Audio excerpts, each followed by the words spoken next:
I read the script. I was specifically really looking forward to doing the new Aragog. We had to make a completely new one because this one is dead.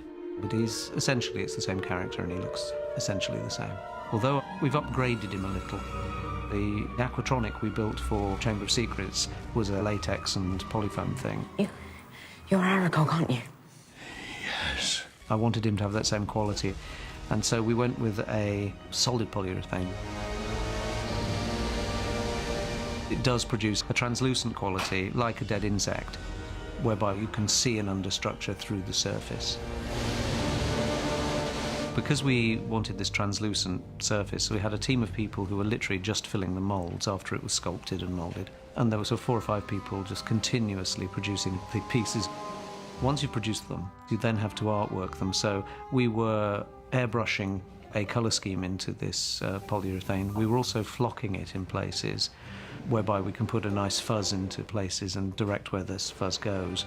But then we had 6 or 7 people who had to sit there and put in all these large spider hairs, one at a time, with needles, over the whole spider. And of course, we had to build the spider in 2 scales as well, because any interaction with Robbie Coltrane as Hagrid, you have to resize everything he's in contact with.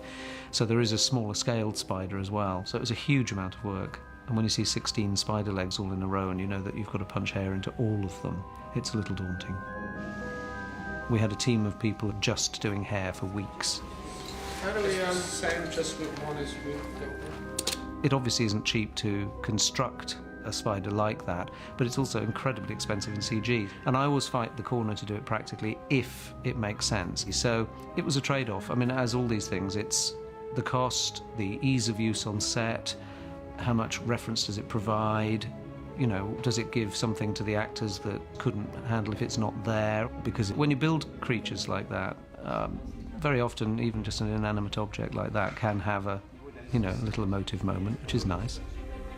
But because Hagrid literally has to push him in, we had to make him so heavy because he had to move as something that heavy would move. He needed, you know, dead weight. So we ended up building a very, very strong, heavy version that weighed 3/4 of a ton and moved beautifully and landed in the pit and survived.